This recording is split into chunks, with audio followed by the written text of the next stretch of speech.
Welcome to Suman TV. నేను మీ నవీన్. ప్రస్తుతం మనం వచ్చేసేసి ట్రీట్మెంట్ రేంజ్ హాస్పిటల్లో ఉన్నాము. మనతో ఉన్నారు ప్రముఖ laparoscopic and laser surgeon doctor Kareddy Sridhar Reddy గారు. హాయ్ సార్, నమస్తే అండి. ఇప్పుడు లైవ్ లో సర్కంసెషన్ సుంతి ఆపరేషన్ అనేది ఎలా చేస్తారనేది మనం చూద్దాం. అంటే ఇది మనం టెక్నికల్గా చూద్దాం, అంటే ఎట్లాంటి స్టాప్లర్స్ వాడుతూ ఉన్నారు, అదేవిధంగా మనం ఇక్కడ పేషెంట్ ఫేస్ అనేది రివీల్ చేయకుండా అతని అభిప్రాయం ఏంటి, అసలు ఎప్పటి నుంచి సఫర్ అవుతా ఉన్నారు, ఏ విధంగా ఇక్కడికి వచ్చారు, అదేవిధంగా సర్జరీకి బిఫోర్ ఎట్లా ఉంది అనేది అయితే ఆయన మాటల్లో తెలుసుకుందాం. Okay sir. సో ఇప్పుడు ఈ patient 45 years old patient, Venkatesh అయిన పేరు.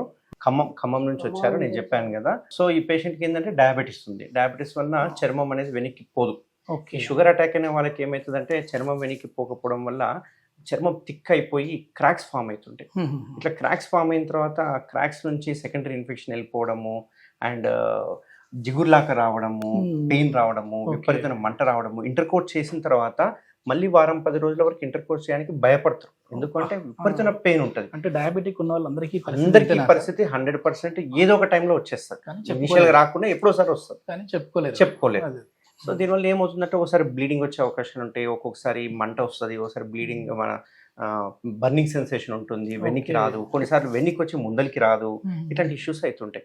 దీనివల్ల వాళ్ళు ఎంత మనోవేదనకు గురవుతుంటారంటే అటు ఇంటర్కోర్స్ చేయలేక, అటు క్లీన్ చేసుకోనికి రాక, అది మెల్లగా స్లోగా క్యాన్సర్గా కన్వర్ట్ అయ్యడం, ఇట్లాంటి ఇష్యూస్ వస్తూ ఉంటాయి. సో యూజువల్గా అందుకే నేను మన వ్యూవర్స్కి అని అందరికీ ఏం చెప్తుంటానంటే, డయాబెటీస్ వచ్చింది అంటే ఫస్ట్ మీరు చేయాల్సిన పని ఏంటంటే సుంతి ఆపరేషన్. ఈ సుంతి చేయించుకున్నారు అంటే ఫస్ట్ ఆ ఇష్యూస్ అనేవి ఉండవు, ఇంకా సాల్వ్ అయిపోతాయి. ఆ ఇష్యూస్ అనేది మళ్ళీ లైఫ్ టైంలో మన దరిదాపులకు రావాలంటే. సో ఇప్పుడు ఈ పేషెంట్ గోల్డ్ స్టాప్లర్ ని చూస్ చేసుకున్నారు. స్టాప్లర్స్ లో కూడా డిఫరెంట్ టైప్స్ ఉన్నాయి కదా సార్. ఈ స్టాప్లర్ లో ఈ రకాలు చూస్తే గనక మీరు యూజువల్ గా నేను రెగ్యులర్ గా వేసే స్టాప్లర్స్ ఇవి అండి. ఇది వైట్ కలర్ స్టాప్లర్ అంటాము. ఇదంతా కూడా ఇండియాలో మన దగ్గర మాత్రమే, ఇది మన దగ్గర మాత్రమే ఉంది. దీని మీద మీరు బ్రాండ్ నేమ్ కనుక చూసుకుంటే గనక మీకు కేఎస్ఆర్ అని రాసి ఉంటుంది. ఈ కేఎస్ఆర్ అనే బ్రాండ్ మీకు ఇంకెక్కడ దొరకదండి. ఒకసారి మనం తనతో మాట్లాడడానికి ఏమైనా వీలు ఉంటుందండి? వెంకటేష్ గారు మాట్లాడతారా మీరు? రండి. థ్యాంక్స్ అండి. వెంకటేష్ గారు, ఫస్ట్ థింగ్ ఏంటంటే థ్యాంక్ యూ మీకు. ఏంటంటే ఇప్పుడు చాలా వరకు కూడా ఈ సర్కంసెషన్ అనేది ఇబ్బంది పడిపోతా ఉంటారు, కానీ అట్లాంటిది మీరు ధైర్యం చేసి వచ్చేసేసారు. అసలు మీ ప్రాబ్లం ఏంటి, దేని గురించి వచ్చారు? సార్ మాకు షుగర్ ఉంది, 2-3 ఏళ్ళు అవుతుంది.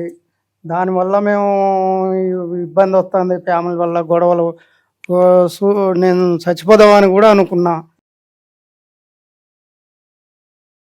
అసొంటి తెలిసి మా సీతారెడ్డి సార్ ఈడియల్ మా వాళ్ళు చూసి చెప్తే నేను వచ్చాను సార్. అర్ధ గంటల సారు ఒక సూదేసిండు, మంచిగా టెస్టులు కూడా చేసిరు, అన్ని అయిపోయినాయి. అర్ధ గంటలో ఇంటికి పంపిస్తారు సార్. మొత్తానికి ఆ ధైర్యానికి ఒప్పుకోవచ్చు, అంటే ఆయనకి ఒక కాన్ఫిడెంట్ వచ్చింది సార్. సో చాలా వరకు శ్రీధర్ రెడ్డి సార్ చెప్పాడు, నేను ఆ వీడియోలు తీసాను, నాకు నమ్మకం వచ్చింది, ఒక అర్ధ గంటలోనే వెళ్ళిపోవచ్చు. ఎందుకంటే మీ వీడియోలో కూడా మీరు చెప్తా ఉంటారు, ఇది కేవలం 5 నిమిషాల్లో సర్జరీ అయిపోతుంది, 1/2 అవర్లో మళ్ళీ వాళ్ళు వెళ్ళి వాళ్ళు నార్మల్ లైఫ్ లీడ్ చేయొచ్చు అని చెప్పేసి. 100%. సో అంటే ఇప్పుడు మనం మచ్చుకి ఒక ఎగ్జాంపుల్గా ఒక పర్సన్ని చూస్తాను, ఇట్లాంటి చెప్పుకోలేని చాలా మంది ఉంటారు. మీరు రియల్ లైఫ్లో ఎట్లాంటి పర్సన్స్ని చూసారు సార్? ఇంకా నేను చూసిన ఒక బాధాకరమైన పేషెంట్ ఒకరు ఉన్నారు. Is 2nd year 3rd year MBBS student. Very long back చేశాను, ఒక 6 years బ్యాక్.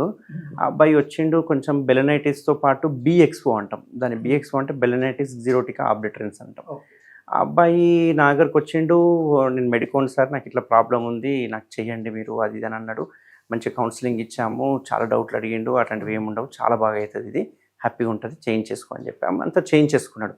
చేయించుకున్నాక మాకు ఒక 1 week తర్వాత అనుకుంటా ఒక ఇన్ఫర్మేషన్ వచ్చింది. వాళ్ళ తమ్ముడు వాళ్ళు ఫ్రెండ్స్ అందరు వచ్చారు, సార్ ఈ అబ్బాయి మీ దగ్గర చేయించుకున్నాడు కదా, మీతో ఏమన్నా మాట్లాడిండా, ఏమైనా ఇబ్బంది పడ్డా ఏంది అని.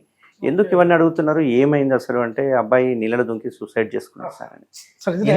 అయిన తర్వాత ఎందుకు సూసైడ్ చేసుకున్నాడు, మరి పోలీసు వాళ్ళు ఎంక్వైరీ చేసినారా, ఏం ప్రాబ్లము, లవర్ ప్రాబ్లమా, ఫైనాన్షియల్ ప్రాబ్లమా అంటే, ఆ అబ్బాయికి ఆ చర్మం అతుకులు ఉన్నవి ఎక్కడో తన చదువుకునే మామూలుగా బుక్స్ ఉంటాయి కొన్ని, ఆ బుక్స్ లో ఒక దగ్గర రాసి ఉంది ప్రీ క్యాన్సరస్ కండిషన్ అని. ఓకే, అది క్యాన్సర్ అని చెప్పేసి ఆల్రెడీ నాకు క్యాన్సర్ వచ్చేసింది, నేను ఎట్లా ఫేస్ చేయాలని చెప్పి మెడికల్ స్టూడెంట్ అది కూడా మొబైల్లో వెతికితే చూస్తే వాళ్ళ మొబైల్ ఉంటది కదా, దానిలో historyలోకి history చూస్తే వెళ్ళిపోయింది. మొత్తం పెనిల్ క్యాన్సర్ గురించి చదివాడంట గత 1 వీక్ నుంచి. సో అబ్బాయి అన్ఫార్చునేట్లీ చనిపోయిండు, పోలీసులకు మేము హెల్ప్ చేశాము, ఇట్లా ఎప్పుడు వచ్చాడు ఏం చేయించు. సో ఏంటంటే ఇది ఒక చిన్న ఇష్యూనే, కానీ వీళ్ళంతా భూతద్దులో పెట్టుకొని కొంచెం ఆడ చర్మం టైట్ కాగానే నాకు క్యాన్సర్ వచ్చేసింది అని చెప్పేసి భయపడతారు. అట్లాంటి వ్యూవర్స్ కి నేను ఏం చెప్తానంటే, అక్కడ చర్మం గనక ఫ్రీగా మూవ్ కాకపోయినా కానీ, ఒకవేళ అతుకులు ఉన్నా కానీ, లేకపోతే అక్కడి నుంచి ఏదైనా బ్లీడింగ్ పడడం కానీ ఇట్లాంటివి ఉంటే జస్ట్ సింపుల్గా ఒక సర్జన్ అడ్వైస్ తీసుకోండి. అసలు దానికి ఒకవేళ సుంతి ఆపరేషన్ చేయించుకోవాలంటే ఒకప్పట్లాగా స్పైనల్ అనెస్థీషియా ఇచ్చో లేకుంటే కట్ చేసి కుట్లేసి 15 రోజులు 20 రోజులు బెడ్ రెస్ట్ ఇట్లాంటివి ఏం అవసరం లేదు ఇప్పుడు. ఎందుకంటే ఇప్పుడు స్టాప్లర్ అనే కొత్త టెక్నిక్ వచ్చిన తర్వాత ఇది చాలా సింపుల్ సర్జరీ. ఇది జస్ట్ 5 minutesలో అయిపోయి హాఫ్ అన్ అవర్లో డిశ్చార్జ్ చేయడం జరుగుతుంది. మీ పనులు మీరు చేసుకోవచ్చు. అండ్ ఫ్యూచర్లో ఇట్లాంటి ప్రాబ్లమ్స్ మళ్ళీ రావు, 100% గ్యారంటీ దానికి. ఇది మనం లైవ్ లోనే మనం చూస్తా ఉన్నాము. పేషెంట్లు కూడా చాలా ధైర్యంగా వస్తా ఉన్నారు. ఒకప్పుడు ఏంటంటే ఇది బాధ చెప్పుకోలేకుండా ఉండేది, వర్ణాతీతంగా ఉండేది. కానీ ఇప్పుడు ఏంటంటే ఒక ధైర్యం వస్తూ ఉంది. సో డాక్టర్లు కూడా దీని గురించి ఒక అవేర్నెస్ తీసుకొని రావాలి. ఇప్పటికే మన శ్రీధర్ రెడ్డి గారు అయితే చాలా వరకు కూడా ఎన్నో వీడియోస్, నేను ఆ వీడియోస్ అన్ని చూసి సార్ని అపాయింట్మెంట్ తీసుకొని దీని గురించి సార్ మా ఛానల్లో కూడా ఒక అవేర్నెస్ వీడియో చేస్తే బాగుంటుంది అన్నప్పుడు, సార్ నవీన్ చాలా మంచి అభిప్రాయం, నవీన్ ఇది చేద్దాం అందరికీ రీచ్ అవ్వాలని చెప్పేసి పర్మిషన్ ఇచ్చారు. సో ఎవరే కానీ నాకు తెలిసి ఓటీలోకి అందులో ఇట్లాంటి సర్కంసిషన్ ఆపరేషన్ ఉన్న దానికైతే అంతగా అలౌ చేయరు. కానీ ఇక్కడ ఉన్న పేషెంట్ కూడా చాలా స్పెషల్లీ థ్యాంక్స్ అండి. యూజువల్ గా అది sensitive part and privacy part కాబట్టి ఎవరు అంత విల్లింగ్ ఉండరు చూపించడానికి. అండ్ చూపించడం కూడా మనకు కూడా మంచి. మనం సర్జరీ గురించి ఎక్కడే కానీ ఇక్కడ మనం చూపించే ప్రయత్నం చేయలేదు. దానికి వాడే ఎక్విప్మెంట్స్ ఎట్లా ఉంటాయి, ఏ టెక్నిక్ తో చేస్తారు, అసలు ఇండియాలోనే ఎక్కడా లేని కేఎస్ఆర్ స్టాప్లర్ అనేది డిఫరెన్స్ ఏమున్నాయి అనేది అయితే మనం చూపించే ప్రయత్నం చేస్తాము. So thank you sir. Thank you. Right Naveen, thank you.